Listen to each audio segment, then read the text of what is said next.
গতকাল ফরাক্কার পর আজ চাকুলিয়া ফের বিডিও অফিসে ভাঙচুর। এসআইআর এর শুনানি নোটিশের বিরোধিতায় চলছে অবরোধ এবং বিক্ষোভ।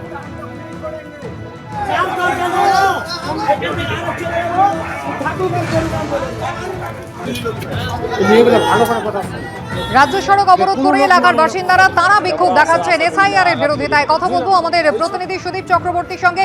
সুদীপ, অভিযোগ কি রয়েছে স্থানীয় বাসিন্দাদের? বিক্ষোভ এখনো চলছে?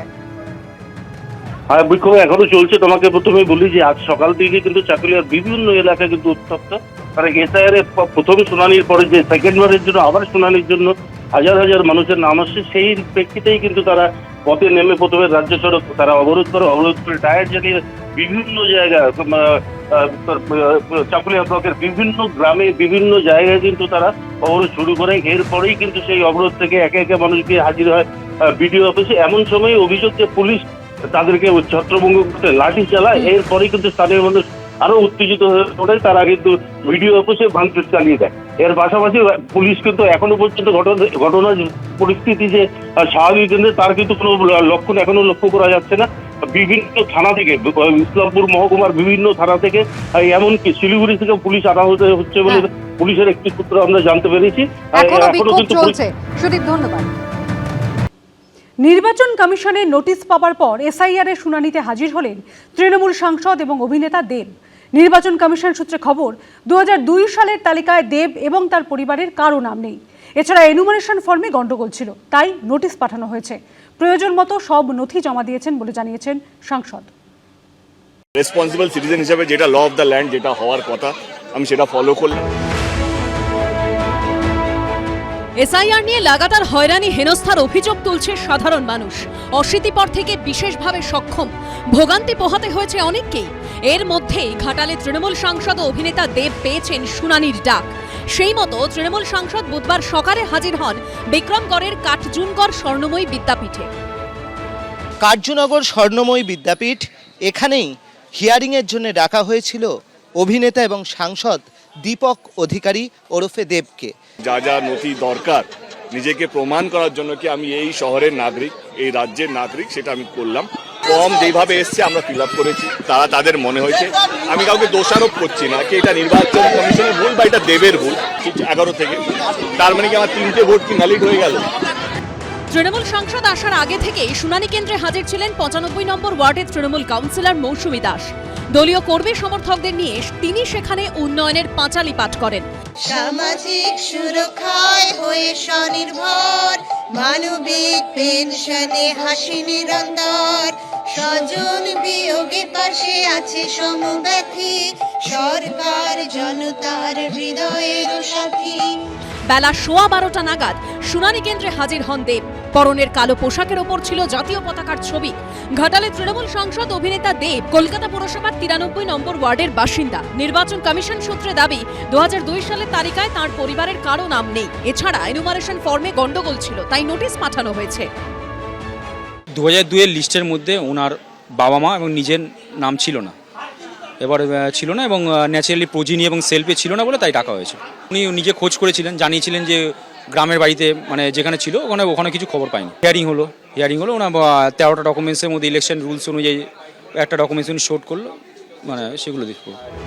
নথিপত্র জমা দেওয়ার মধ্যেই বয়স্ক, অসুস্থ, বিশেষভাবে সক্ষমদের শুনানিতে না ডাকার জন্য সওয়াল করেন অভিনেতা। যারা সিনিয়র সিটিজেন বা যারা অসুস্থ তাদেরকে আমার মনে হয় কি একটু রিলিফ দেওয়া দরকার। কারণ একজন যে 50 বছর একটা বাড়িতে থাকে তাকেও প্রমাণ করতে হচ্ছে, কিন্তু সে একা থাকে, শরীর খারাপ, সে আসতে পারছে না। বাড়িতে বসে তারা যদি পায়, আমি বলছি সিনিয়র সিটিজেন মানে 70+, 80+, যা 90+ আছেন, তাদের জন্য যদি নির্বাচন কমিশন একটু ভাবে তাহলে ভালো হবে।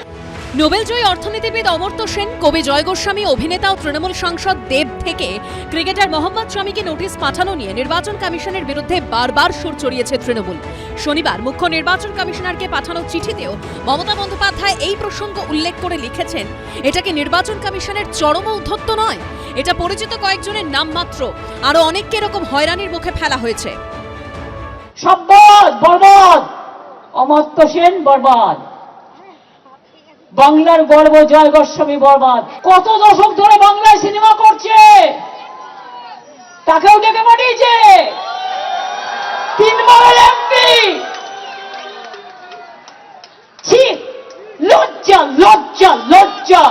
দেব কেন নোটিশ পাবে না?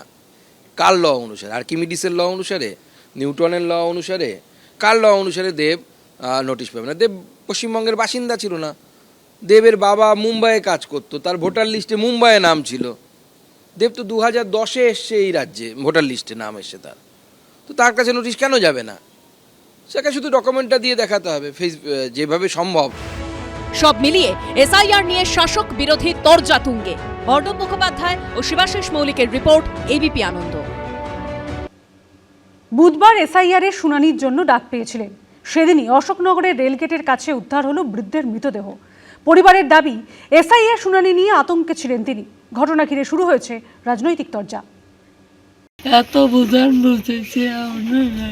আরও একটা আত্মহত্যা, আবার সেই আতঙ্কের অভিযোগ। এবার এসআইআর আতঙ্কে আত্মহত্যার অভিযোগ উঠল উত্তর 24 পরগনার অশোকনগরে। গুমার শান্তিনগর এলাকার বাসিন্দা নিখিল চন্দ্র দাস। পরিবারের দাবি, বুধবার এসআইআর এর শুনানির জন্য ডাকা হয়েছিল তাকে। এদিন সকালে গুমা বেলতলায় রেলগেটের কাছে তার মৃতদেহ উদ্ধার হয়। পরিবারের দাবি, বাংলাদেশ থেকে এলেও গত 35 বছর ধরে ভারতে রয়েছেন তারা। আধার কার্ড, ভোটার কার্ড, পাসপোর্ট সবই ছিল নিখিল চন্দ্র দাসের। তবে 2002 সালের ভোটার তালিকায় নাম ছিল না। পরিবারের দাবি, এসআইআর এর শুনানি নিয়ে আতঙ্কে ছিলেন তিনি। বিভিন্ন রকম কাগজপত্র নিয়ে টেনশনে ছিল, আমাদের হয়তো দেশে থাকা যাবে না, বিভিন্ন রকম টেনশনে ছিল। এছাড়া বিভিন্ন রকম কাগজপত্র কিছু ভুল ভ্রান্তিও আছে, আমার মতো যাতে এরকম কারণ হয়। এই অভিযোগ ঘিরে শুরু হয়েছে রাজনৈতিক চর্চা। বিজেপির মদতপুষ্ট যে নির্বাচন কমিশন মানুষকে যে হেনস্থা করছে, একের পর এক মানুষ মারা যাচ্ছে আতঙ্কে, এর প্রতিবাদ আমরা চাইছি। আজকে যেভাবে এদের ভয় দেখাচ্ছে বিভিন্নভাবে, মানুষ সর্বদিকে আতঙ্কিত। যতদিন থেকে এসআইআর শুরু হয়েছে সেই দিন থেকে আজ পর্যন্ত তৃণমূল যেখানেই যে মারা যাক সেখানে গিয়ে তারা প্রচার করার চেষ্টা করছে যে এসআইআর এর কারণে ইনি মারা গেছেন। এখানে প্রচুর পারিবারিক অশান্তি ছিল। এসআইআর এর জন্য আত্মহত্যা করেছেন, এটা সম্পূর্ণ মিথ্যা। এটা তৃণমূল শুধুমাত্র তার রাজনৈতিক স্বার্থ চরিতার্থ করছে। রেল পুলিশ সূত্রে খবর, ট্রেনের ধাক্কায় মৃত্যু হয়েছে নিখিল চন্দ্র দাসের। সোমেনান পালের রিপোর্ট, এবিপি আনন্দ, উত্তর 24 পরগনা। অনিকেত মাহাতোর পদত্যাগের ইস্যুতে মুখ খুলল West Bengal Junior Doctor Front. Aniket মাহাতোর সঙ্গে কোনো সম্পর্ক নেই বলে জানিয়ে দিল WBJDF। পদত্যাগের সময় করা কোনো অভিযোগের জবাব পায়নি বলে পাল্টা দাবি করলেন অনিকেত মাহাতো। আমরা West Bengal Junior Doctor Front doctor Aniket মাহাতোর সাথে সমস্ত রকম সাংগঠনিক সম্পর্ক ছিন্ন করার সিদ্ধান্ত নিচ্ছি। নতুন বছরের শুরুতে West Bengal Junior Doctors Front ছেড়েছিলেন আরজি কর আন্দোলনের অন্যতম প্রতিবাদী মুখ অনিকেত মাহাতো। WBJDF এর বোর্ড অফ ট্রাস্ট ও ট্রাস্ট সভাপতির পদ ছেড়ে দেন তিনি। পদত্যাগপত্রে লেখেন, আইনি পরামর্শ উপেক্ষা করে অগণতান্ত্রিকভাবে কমিটি তৈরি করা হয়েছে। আমি আপত্তির কথা বারবার জানিয়েছি। আইনি পরামর্শের কথা বললেও আপনারা কর্ণপাত করেননি। এবার অনিকেত মাহাতোর করা অভিযোগ নিয়ে মুখ খুললেন ওয়েস্ট বেঙ্গল জুনিয়র ডক্টরস ফ্রন্টের সদস্যরা। আমরা ডক্টর অনিকেত মাহাতোকে একটি ইমেল পাঠাই এবং তার বিভিন্ন আচরণ এবং বক্তব্যের কারণ দর্শানোর জন্য বলি, এবং আমরা বারংবার আলোচনায় বসতেও চাই। 10 দিন পেরিয়ে গেলেও কোনো উত্তর না আসার জন্য আমরা আবার একটি ইমেল পাঠাই এবং দুঃখজনকভাবে আলোচনার মাধ্যমে সমস্যা সমাধানের কোনো সদিচ্ছা আমরা অপর প্রান্ত থেকে এখনো অবধি দেখতে পাই।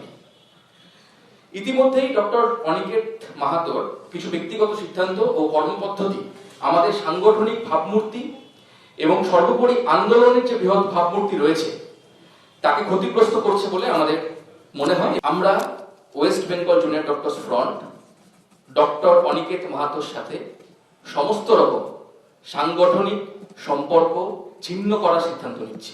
আমি তো 31শে ডিসেম্বর আমার ইস্তফাপত্র আগেই দিয়েছিলাম ওয়েস্ট বেঙ্গল জুনিয়র ডক্টরস ফ্রন্টের ভিতরে, এবং 1 জানুয়ারি সমাজ মাধ্যমে সেখানে আমি আমার মতামত সম্পূর্ণরূপে রেখেছিলাম। ফলে আমি নিজে ইস্তফা দেওয়ার পর যে সিদ্ধান্তে আসুক না কেন, সেই সিদ্ধান্ত এই মুহূর্তে আমার কাছে অপ্রাসঙ্গিক। আমি তাদের কাছ থেকে যে ওই দুটো পয়েন্টের ভিত্তিতে ওই যে অভিযোগ আমি রেখেছিলাম তার সুনির্দিষ্ট কোনো ব্যাখ্যা আমি দেখতে পেলাম না। বুধবার একটি ওয়েবসাইট লঞ্চ করলো West Bengal Junior Doctors front, যেখানে মানুষ চিকিৎসা সংক্রান্ত কোনো সমস্যায় পড়লে অভিযোগ জানাতে পারবেন। অন্যদিকে আরজি কর কাণ্ডের প্রতিবাদে বৃহস্পতিবার সিবিআই দফতর অভিযানের ডাক দিয়েছে ভয়েস অফ অভয় সংগঠন। সেখানে উপস্থিত থাকবেন সংগঠনের সদস্য অনিকেত মাহাতো। নিহত তরুণী চিকিৎসকের মা বাবাও বৃহস্পতিবার সিবিআই দফতর চলোর ডাক দিয়েছে। সন্দীপ সরকারের রিপোর্ট, এবিপি আনন্দ, কলকাতা। এবিপি আনন্দ, এগিয়ে থাকে, এগিয়ে রাখে।